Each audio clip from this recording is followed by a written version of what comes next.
Olá pessoal, bem, a ideia desse vídeo é falar sobre os mecanismos de defesas do ego, né? Esses mecanismos, eles são sempre inconscientes, né?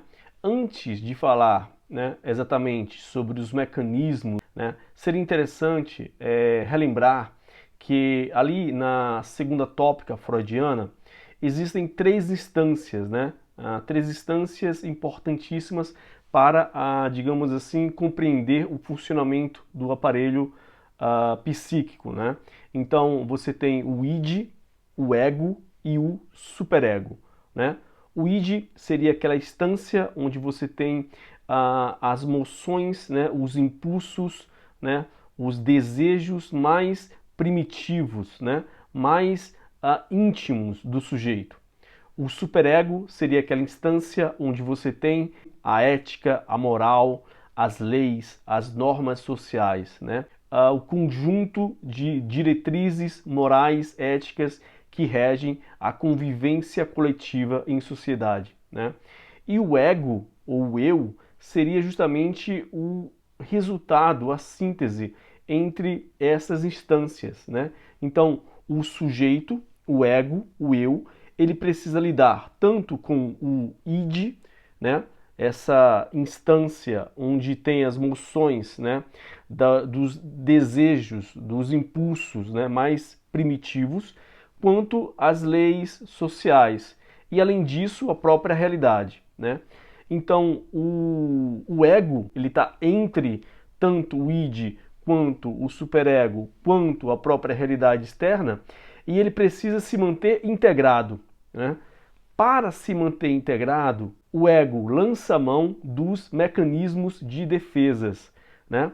Os mecanismos de defesas do ego, eles podem ser mais integrados, né? Defesas maduras, menos, né, integrados, defesas primitivas, e também ele pode ser, digamos assim, que intermediário, né? Então, um ego, hoje vamos falar apenas sobre as defesas de um ego menos integrado, né? As defesas mais primitivas, né? Também não vamos falar sobre todas as defesas de um ego menos integrado. Vamos falar sobre algumas defesas. Então, um dos primeiros mecanismos de defesa, né, do ego é aquilo que os psicanalistas chamam de Spiegelung, né, que em português significa cisão, divisão, separação, né? Esse é um mecanismo pelo qual o sujeito ele divide o objeto. O sujeito divide o objeto, ou o eu, né, em uma parte totalmente boa e a outra parte totalmente má. Então, é um tipo de mecanismo de defesa no qual o sujeito não consegue preservar no mesmo objeto as ambivalências, né? Um objeto ou uma pessoa, um sujeito, não pode ser compreendido como bom e mal. Ou ele é totalmente bom, ou ele é totalmente mal, né? Então imagine, por exemplo, um sujeito que inicia uma análise dizendo que seu chefe é o melhor profissional que já conheceu, né? E após uma crítica pequena, uma crítica mínima, esse sujeito começa a dizer que esse chefe é cruel, perseguidor, é uma má pessoa, é incompetente, né? E ele não consegue, digamos, preservar, reconhecer a ambivalência no mesmo objeto. Uma das psicanalistas que mais contribuíram para essa Spiegelung, para essa cisão, separação, foi a Melanie Klein, né? Ela criou lá a teoria das posições, né? A primeira posição, a posição esquizoparanoide, e a segunda posição, a posição depressiva, né? O segundo mecanismo, então, seria justamente a negação, né? Na negação, o sujeito ele recusa reconhecer uma realidade psíquica ou factual dolorosa, mesmo diante de evidências claras, né?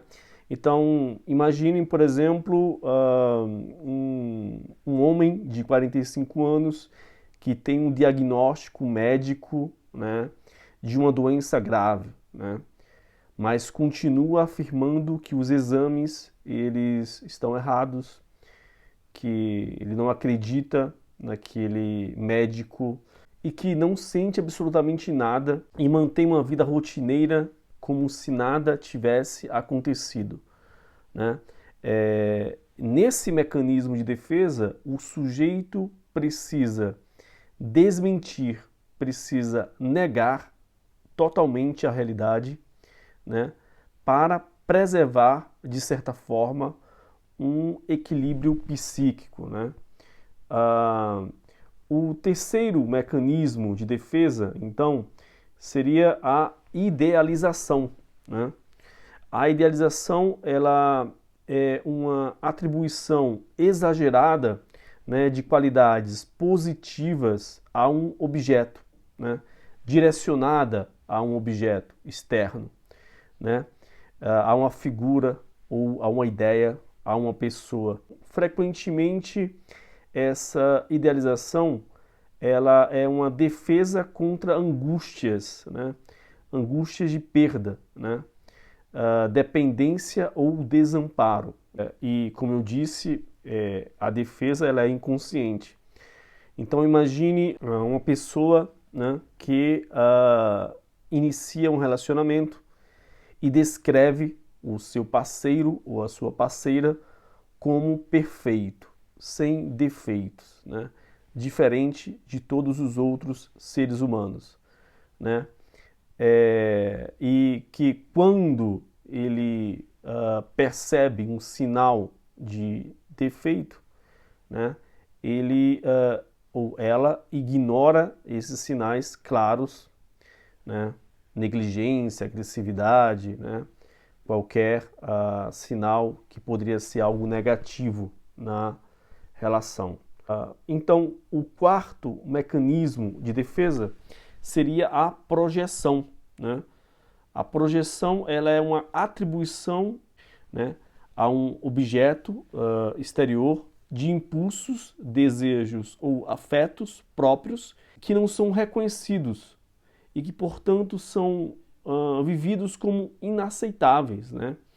Então imagine que uma pessoa já com certa idade sente forte inveja de colegas mais jovens, mas afirma de modo repetitivo que são esses colegas mais jovens que sentem inveja dele, né, e que querem de algum modo prejudicá-lo.